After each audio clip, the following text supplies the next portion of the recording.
The IMF says that we are sliding into a worldwide depression where markets are tumbling, investors are panicking, GDP is slowing down for all major developed countries.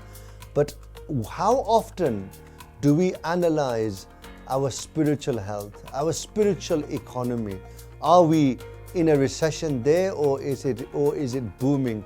Unfortunately, we live in an age where we are obsessed with followers, we are obsessed with figures, we are obsessed with growth, but it's all outward. We never analyze the inward spiritual economy of the human being. Is that growing?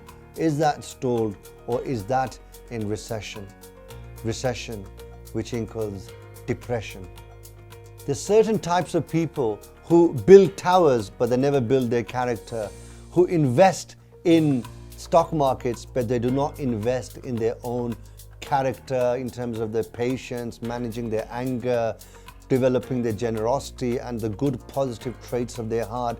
So really, if the market collapses, they are in a panic. But if the heart stops remembering Allah subhanahu wa ta'ala, their almighty creator, they don't feel a thing. They do not feel that sense of urgency or crisis. That is the real crisis. When the heart forgets its creator, when the mind no longer realizes why we are here, what was the purpose of our creation, where are we heading, how we achieved that purpose. But what we are focusing on is the outward achievement of worldly success, which isn't the true success and the true economy that we should be investing in. I'm not saying we shouldn't be doing work or professionally building our careers or businesses, but these things should not be the primary objective at the expense of the spiritual development of ourselves and being aligned with the true purpose of life and being connected to the Almighty Lord. So ask yourself, what is the state of your spiritual economy, your spiritual inner self?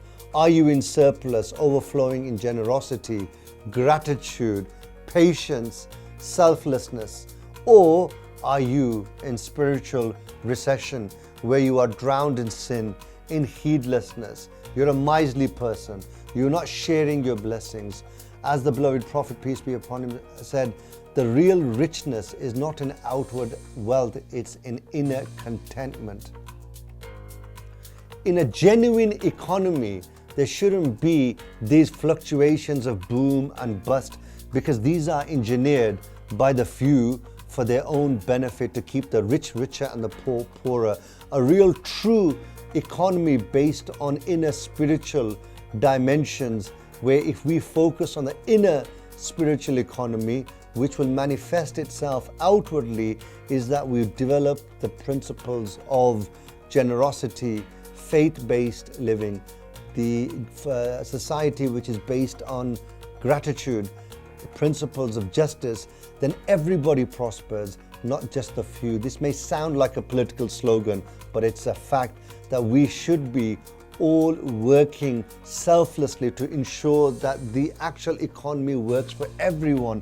At this moment in time, it's rigged for the few against the many. That's why you see this huge inequality and injustice which is prevalent in our societies, because the people controlling the economies at the top are not aligned with spiritual goals and connection with the Almighty Lord, who has sent the best of creation, the Prophet Muhammad, peace be upon him, to teach us how to live in a society which is based on the principles of justice and equality.